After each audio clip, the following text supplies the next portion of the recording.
अंसारी जिला बिजनौर के किरतपुर के मुस्लिम फंड में भी हर्षोल्लास के साथ मनाया गया स्वतंत्रता दिवस। मुस्लिम फंड कमेटी के अध्यक्ष साइम राजा ने किया ध्वजारोहण। इस अवसर पर मुस्लिम फंड कमेटी के अध्यक्ष साइम राजा, समाज सेवी सब्बन जुनैदी, पत्रकार दिलशाद अलवी आदि गणमान्य लोग उपस्थित रहे।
एक शेर मुझे याद आ गया, खास करके हमारे बुजुर्ग ने जब ये शेर लिखा था तो उन्होंने पूरे हिंदुस्तान की सोच समझ के ये शेर लिखा था। ना समझोगे तो मिट जाओगे हिंदुस्तान वालों,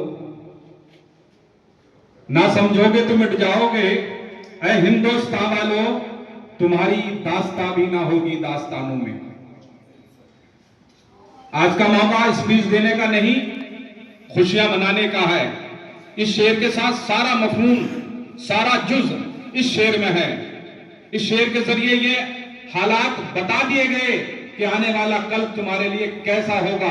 अगर तुम नहीं समझोगे, तुम नहीं समझोगे तो तुम भिन्न भिन्न हो जाओगे, खंड खंड हो जाओगे, विखंड विखंड हो जाओगे। इस देश के अंदर मौलाना मोहम्मद अली जौहर और ऐसे कितने उलमाए दीन ने अपनी कुर्बानी दे के देश को आजाद कराया। मगर अफसोस, जिस कौम की जबान छीन लो उस कौम का नाम छीन लो। हमारे नौजवान बच्चों ने, हमारे बड़ों ने इस तहजीब के दायरे को उर्दू के दायरे को हमसे इतना दूर कर दिया कि हमारे बच्चे आज अलिफ बे ते से भी नहीं जानते। और यही हमारी सबसे बड़ी कमजोरी है कि हम शिक्षा के क्षेत्र में, एजुकेशन के क्षेत्र में पिछड़ते चले गए। मुस्लिम फंड बसी किरतपुर ने, हमारे बुजुर्ग ने एक पौधा लगाया। उनका एक सपना था, ख्वाब था कि किरतपुर के अंदर हम तालीम दे, हम अच्छी अच्छी एजुकेशन दे, हम शिक्षा दे, हम रोजगार दे, हम स्वास्थ्य दे।